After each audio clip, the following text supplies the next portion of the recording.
Hindi satisfecho el Konsehal Albert Bong Atilano con el rehabilitación del Don Joaquin Enriquez Memorial Sports Complex que tase ahora el gobierno nacional por medio del DPWH bajo el proyecto del Z3R. Según con Atilano, más bueno era si sigue na international standard con el rehabilitación del facilidad a ver para podía man host el ciudad de Zamboanga maga competición de deportes nacional y internacional. Pero el cosa ya pasa, el mismo daan diseño lang siyempre el yaase na sports complex.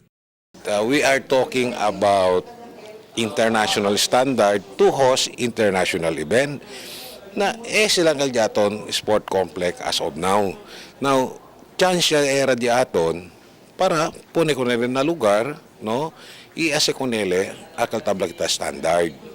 So, si Ancina, then igual lang de antes, substandard lang siyempre, benikay. So sayang, Elsen, so no hay kita mira cambio.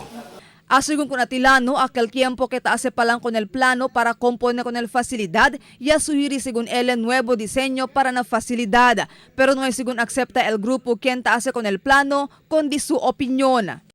Now, since asya sila sa artificial tarp con el diaton kosapas the football field, no? So kere tan suggestion mo be con el pa adelante.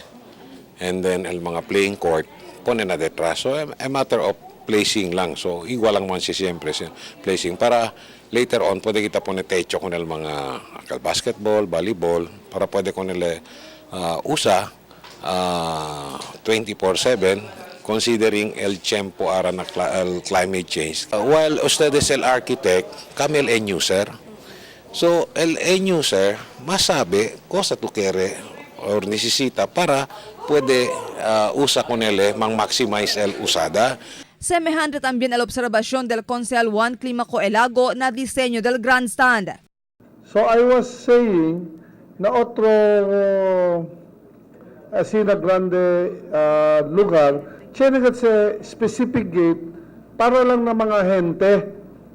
Kaya daton experience para na abrito ko na entra chene jeep entra vehicle o VIP entra abrito ko na gate garamusa la gente entra. So there must be a separate igual ba akal ba chene gat akal roller pabira pwede bang pila la gente so that no it's not part of the plan. Mientras tanto, Esperanza invita el Consejo Local con el DPWH para na un diálogo para aclarar cuántos mag-aasunto envuelto en rehabilitación del grandstand. Pero ya se claro el Consejo Local que hindi sila ta-investiga con el implementación del proyecto. Kaya lang según sila sabi si Chene pa ba cosa puede hacer para mas mejora pa con el rehabilitación del mencionado facilidad. Bonito el dila trabaho, Your Honor.